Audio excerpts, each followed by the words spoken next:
Right. Imagine you're Keir Starmer.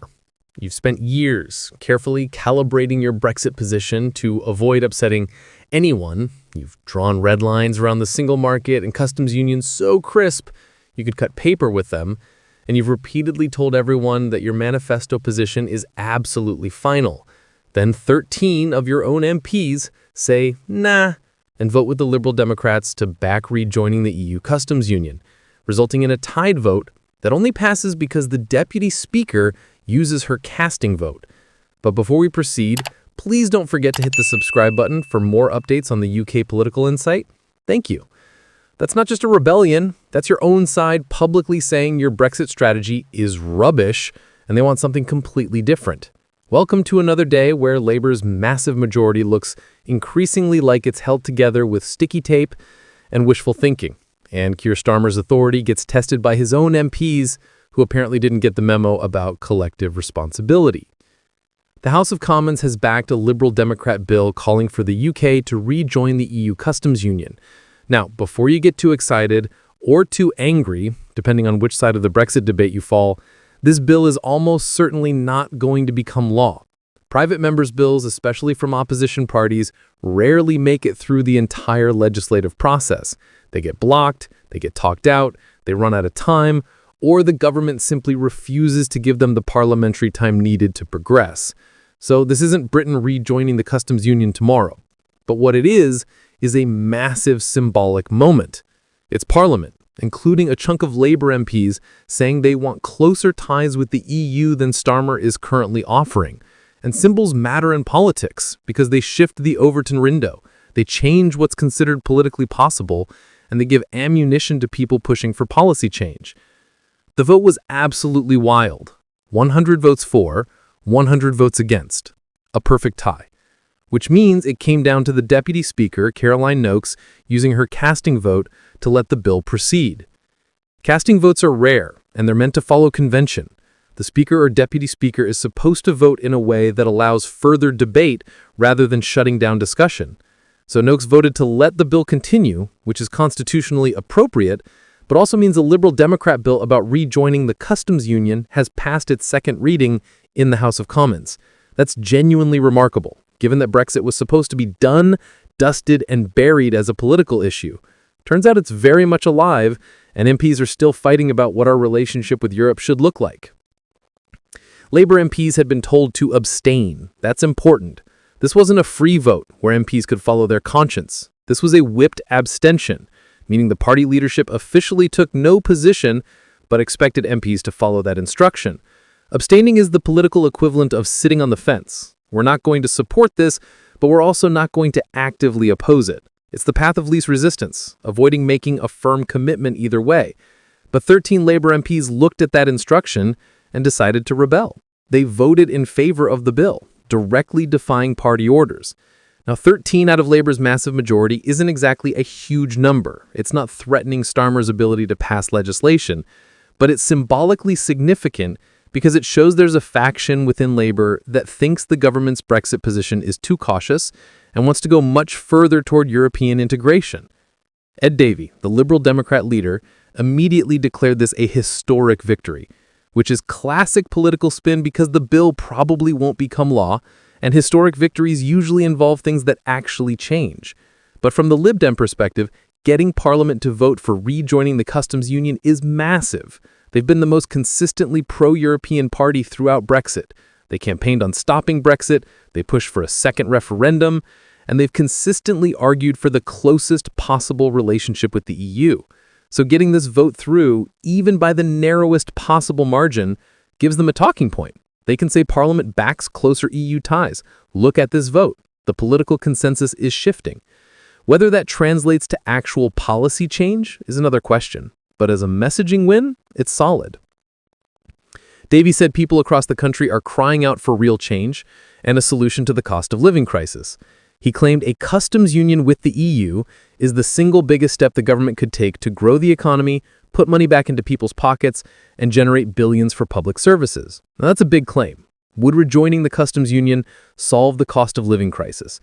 Almost certainly not on its own. The cost of living crisis is driven by multiple factors, including energy prices, inflation, wage stagnation, and global economic conditions. But would it help the economy? Probably yes. Most economic analysis suggests Brexit has reduced trade, increased costs for businesses, and made the UK economy smaller than it would have been otherwise. Rejoining the customs union would remove tariffs on goods traded with the EU and eliminate some border checks, which would reduce costs and friction. How much difference that makes to ordinary people's lives is debatable, but directionally, Davies probably right that it would be economically beneficial. Then Davies said the Prime Minister must listen to Parliament and the public, drop his self-imposed red lines, and go for proper growth through an ambitious trade deal with the EU. Self-imposed red lines is key language here. Starmer wasn't forced by voters to rule out the single market and customs union. He chose to. It was a political calculation. Labour looked at the electoral map, saw that they needed to win back red wall seats that voted Brexit, and decided that ruling out rejoining the single market or customs union was necessary to avoid being painted as trying to overturn Brexit. Whether that calculation was correct is now up for debate, given this vote shows significant parliamentary support for closer EU ties. The context here is that the government has become increasingly vocal about the economic damage caused by Brexit.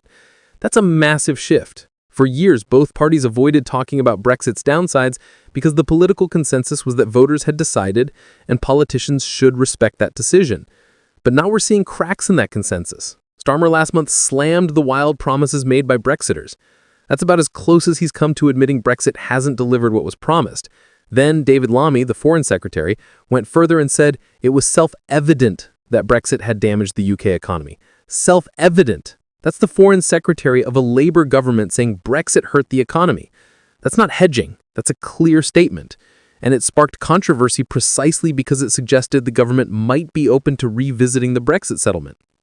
The speculation that rejoining the customs union could be on the cards immediately sent the political world into a spin. Remainers got excited, thinking maybe Labour would pivot. Brexiters got angry, thinking Labour was betraying the referendum result.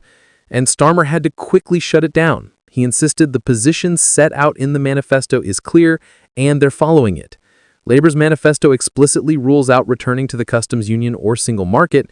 It promises to seek closer economic ties through a better trade deal, through agreements on specific sectors, through cooperation on security and other areas, but it draws a line at rejoining the main EU economic structures.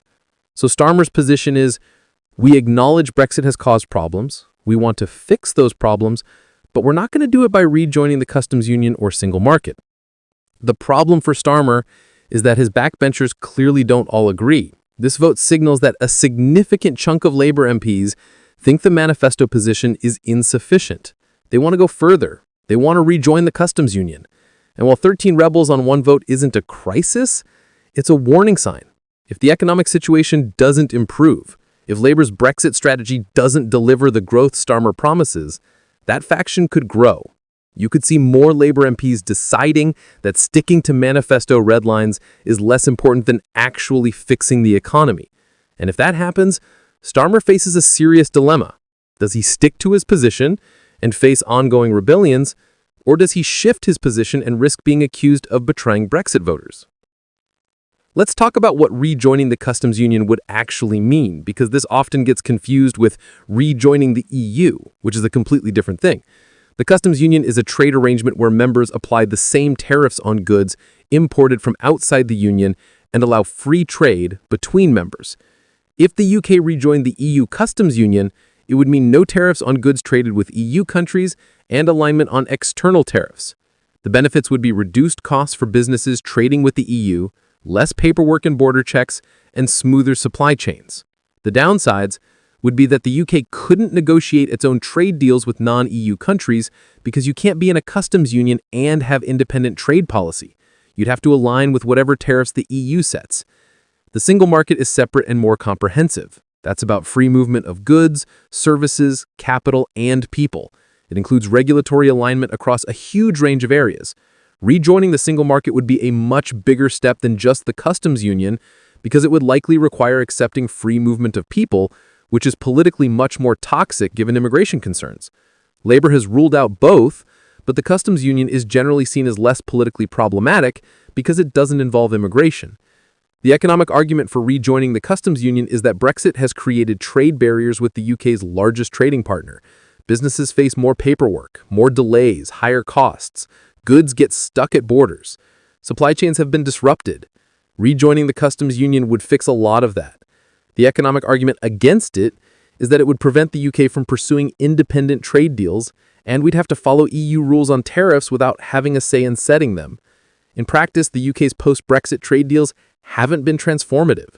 The deals with Australia and New Zealand are marginal. The hoped-for US deal hasn't materialized. So the idea that giving up independent trade policy is a huge sacrifice is questionable. The political argument for Starmer's position is that voters, especially in key marginal seats, want Brexit respected. They may have concerns about how it's been implemented, but they don't want to relitigate the whole debate. Ruling out rejoining the customs union and single market signals that Labour respects the referendum and isn't trying to reverse Brexit through the back door.